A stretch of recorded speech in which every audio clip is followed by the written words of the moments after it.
నమస్తే సార్. నమస్తే. సార్, ఇప్పుడు ఎల్కే అద్వానీకి ఇప్పుడు భారతరత్న ప్రకటించారు. అలాగే దీని వెనుక అంటే ఇప్పుడు ఆయన రాజకీయ జీవితం ఏంటి, అలాగే ఇప్పుడు ఈ టైంలో ఇవ్వడం అనేది ఎంతవరకు, అంటే దీని వెనుక ఏముందంటారు?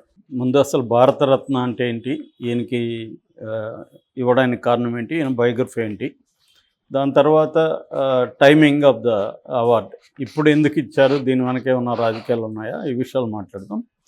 భారతరత్న అనేది సివిలియన్ అవార్డ్స్లో నెంబర్ 1 అని చెప్పవచ్చు. అత్యున్నతమైన సివిలియన్ అవార్డ్ ఇండియాలో.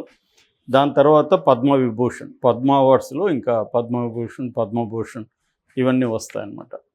సో జనరల్గా ఈ అవార్డు కళా సాంస్కృతిక రంగాలు, క్రీడలు, విజ్ఞానము, పబ్లిక్ అఫైర్స్ ఈ రంగాలకి ఇస్తారన్నమాట. ఇది 1954 జనవరి 2న మొదలైంది. అప్పట్లో మన తొలి రాష్ట్రపతి డాక్టర్ రాజేంద్ర ప్రసాద్ దీన్ని స్టార్ట్ చేశారు. ఇది ఇప్పటి వరకు 40 మందికి ఇచ్చారు. అద్వానీ 41వ వ్యక్తి. అయితే మధ్యలో జనతా పార్టీ అధికారంలో ఉన్నప్పుడు 1977 జూలై నుంచి 1980 జనవరి వరకు ఆపేశారు దీన్ని. దాని తర్వాత మళ్ళీ కంటిన్యూ చేశారు. ఇప్పటి వరకు 2 విదేశీయులకు కూడా ఈ అవార్డు వచ్చింది. ఖాన్ అబ్దుల్ గఫర్ ఖాన్, ఆయన్ని సరిహద్దు గాంధీ అని పిలుస్తారు, పాకిస్తాన్ ఆయనది, ఆయనకి ఇచ్చారు. దాని తర్వాత నెల్సన్ మండేలా, సౌత్ ఆఫ్రికా విముక్తి పోరాటంలో ఆయన ముందున్నారు. దాని తర్వాత ప్రెసిడెంట్ కూడా అయ్యారు. అయితే ఒక్కసారి మాత్రం ఇది సుభాష్ చంద్రబోస్కి ఇచ్చి మళ్ళీ వెనక్కి తీసుకున్నారు. టెక్నికల్ రీజన్స్ అని చెప్పారు, కానీ డీటెయిల్ కారణాలు ఏం చెప్పలేదు. అది ఒక్కసారి మాత్రం వెనక్కి తీసుకున్నారు. సో ఇక అద్వానీ చరిత్ర బ్రీఫ్గా చెప్పుకోవాలంటే, ఈయన 1927 సింధ్ అంటే పాకిస్తాన్లో సింధ్ ప్రాంతంలో కరాచీ పట్టణంలో ఈయన పుట్టారు. వీళ్ళ నాన్న బిజినెస్ మ్యాన్. అయితే మన దేశం చీలిపోయి పాకిస్తాను ఇండియాగా మారిపోయినప్పుడు వాళ్ళు పాకిస్తాన్ నుంచి ముంబై వచ్చి సెటిల్ అయ్యారు. దాని తర్వాత ఈయన 14-15 ఏళ్ల వయసులోనే ఆర్ఎస్ఎస్, అప్పట్లో రాష్ట్రీయ స్వయం సేవక్, దాంట్లో చేరాడు. దాని తర్వాత 1951లో జనసంఘ్ అంటారు, జనసంఘ్ శ్యాంప్రసాద్ ముఖర్జీ స్థాపించారు. దాంట్లో ఈయన జాయిన్ అయ్యారు. దాని తర్వాత ఢిల్లీ 1967లో ఢిల్లీ మున్సిపల్ కార్పొరేషన్కి అధ్యక్షుడిగా ఎన్నికయ్యారు. 1970లో రాజ్యసభకు ఎన్నికయ్యారు. 77లో జనతా పార్టీ, అప్పట్లో జనతా పార్టీ ఉంది, ఆ జనతా పార్టీ ప్రధాన కార్యదర్శిగా ఉన్నాడు. అదే సంవత్సరంలో మొరార్జీ దేశాయ్ ప్రభుత్వంలో సమాచార ప్రసార శాఖ మంత్రిగా పనిచేశాడు. ఆ తర్వాత ఈయన్ని ప్రధానంగా చెప్పుకోవాల్సిందంటే 90లో, అంటే 82లో ఒక 2 సీట్లు మాత్రమే బీజేపీకి వచ్చాయి. కానీ ఈయన 86లో ఈయన బీజేపీ నేషనల్ అధ్యక్షుడు అయ్యాడు. ఈయన వచ్చిన తర్వాత దేశవ్యాప్తంగా అనేక రకాల ఉద్యమాలు తీసుకురావడం, ప్రజా పోరాటాల్లో ఈయన పార్టిసిపేట్ చేయడం, ఇవన్నీ చేయడం ద్వారా 1989 నాటికి 2 నుంచి 86కి తేగలిగాడు అనమాట లోక్సభలో. అదే టైంలో ఈయన కూడా ఫస్ట్ టైం లోక్సభకి ఎన్నికయ్యాడు. దాని తర్వాత ప్రత్యేకంగా చెప్పుకోవాల్సింది ఈయన రథయాత్ర. అప్పట్లో అది పెద్ద సంచలనం.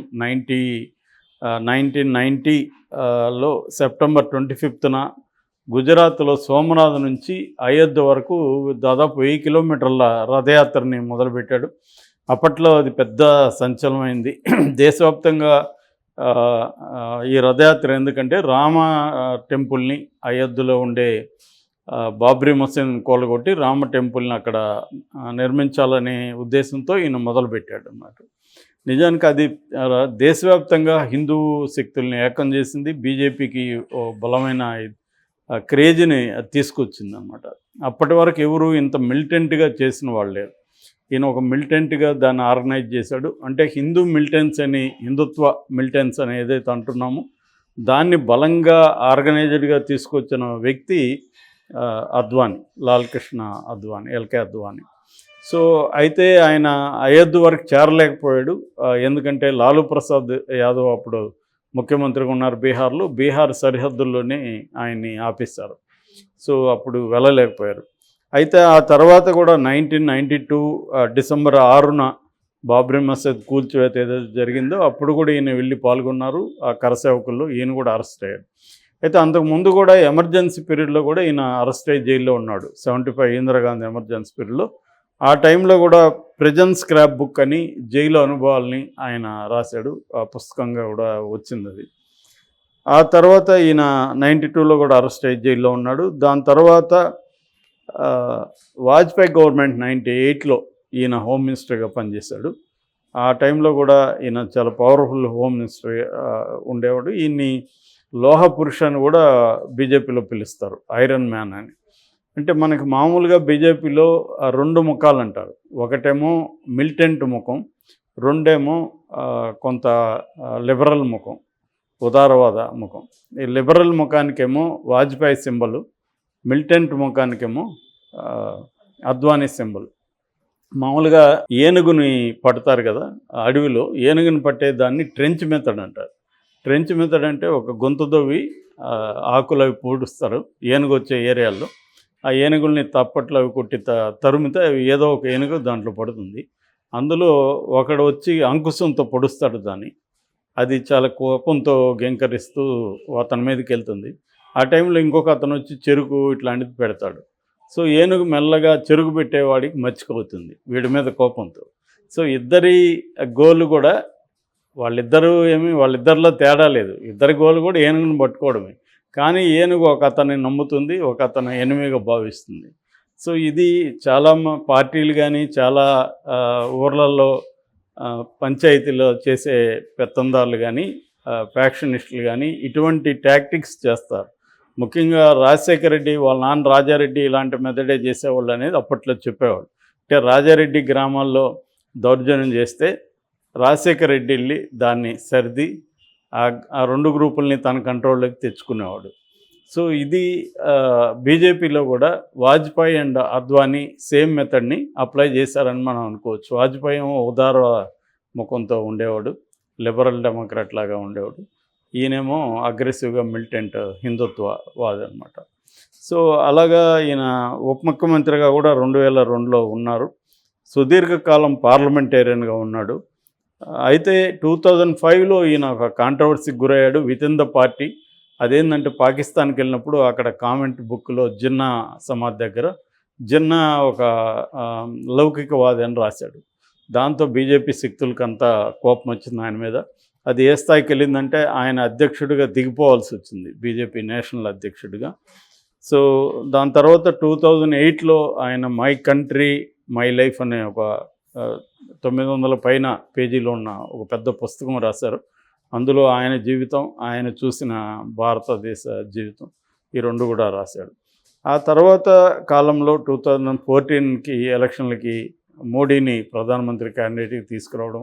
నిజానికి అప్పుడు ఈయన అంతకుముందు ఈయన్ని 2009 ప్రాంతంలో ఈయన్ని ప్రధానమంత్రి క్యాండిడేట్గా కూడా చెప్పారు. ఈవెన్ వాజ్పేయి కూడా నా తర్వాత ఈయనే ఉంటారని చెప్పారు. కానీ వాళ్ళు అనూహ్యంగా ఏంటంటే మోడీని తీసుకొచ్చారు. అప్పటికే మోడీ 3 సార్లు గుజరాత్లో ముఖ్యమంత్రిగా ఉండడం, మోడీని ప్రధానమంత్రి క్యాండిడేట్గా. అప్పట్లో ఈయన్ని పక్కన పెట్టేశారు. సో దాని తర్వాత మోడీ ఈయన్ని కేర్ చేయలేదని, ఈవెన్ నమస్తే పెడితే కూడా రిటర్న్ చేయలేదని ఇట్లాంటి విమర్శలు మోడీ మీద ఉన్నాయి. అంటే చాలా కర్కశంగా ఈయన పట్ల వ్యవహరించాడు, పెద్ద ఆయన పట్ల. నిజానికి బీజేపీని ఈ స్థాయిలోకి తీసుకొచ్చింది ఈయనే, అయినా కూడా మోడీ ఇట్లా ట్రీట్ చేశాడన్న విమర్శలు వచ్చాయి. దాని తర్వాత దాని ప్రతిపక్షాలు కూడా, కాంగ్రెస్ కూడా అనేకసార్లు మోడీ ఇట్లా ట్రీట్ చేస్తున్నాడు, అద్వానీ లాంటి వాళ్ళని తొక్కేశాడు మోడీ అన్న విమర్శలు వచ్చాయి. మొన్న రామ టెంపుల్ ప్రాణప్రతిష్ఠప్పుడు కూడా ఈయన్ని పిలవలేదన్న విమర్శలు వచ్చాయి. ఆ కాంటెక్స్లో అద్వానీ ఒక వ్యాసం కూడా రాశాడు. ఆ వ్యాసంలో నేను ఓన్లీ యాత్ర మాత్రమే చేశాను, కానీ రామ టెంపుల్ని ప్రాణప్రతిష్ఠ కోసం రాముడే మోడీని సెలెక్ట్ చేసుకున్నాడు అని మోడీ ఒక అవతార పురుషుడు స్టైల్లో ఆయన లేపేశాడు. ఏదేమైనా ఆయన రాకపోవడానికి కారణం 96 ఇయర్స్, ఆయనకి ఆరోగ్యం బాగాలేదు కాబట్టి ఆయన రాలేదని చెప్తున్నారు. ఏమైనా ఇప్పుడు ఎందుకు ఇచ్చారంటే ఈ రకమైన విమర్శలకి ఒక అసంతృప్తుల్ని చల్లార్చేదానికి అన్నట్టుగా మనం అనుకోవచ్చు. ఎందుకంటే వెంకయ్యనాయుడికి కూడా పద్మవిభూషణ్ ఇచ్చారు. వెంకయ్యనాయుడికి కూడా కొంత ఇబ్బంది ఉంది వెంకయ్యనాయుడితో. అందుకనే వాళ్ళు వెంకయ్యనాయుడిని మెయిన్ స్ట్రీమ్ రాజకీయాల నుంచి పక్కకు తీసుకెళ్ళి ఆయనకు రాష్ట్రపతి పదవి ఇచ్చి అట్లా కూర్చోబెట్టేశారు. ఈయనకి అంతే. సో ఈయనకి సంబంధించి ఒక విమర్శలు ఏవైతే ఉన్నాయి కాబట్టి భారతరత్న ఇవ్వడం ద్వారా వితిన్ ద బీజేపీ లేదా వితిన్ ద హిందుత్వ శక్తుల దీంట్లో ఉండే అసంతృప్తిని చల్లార్చడానికి మోడీ ఒక ఎత్తుగడగా దీన్ని చేశాడని మనం చెప్పచ్చు.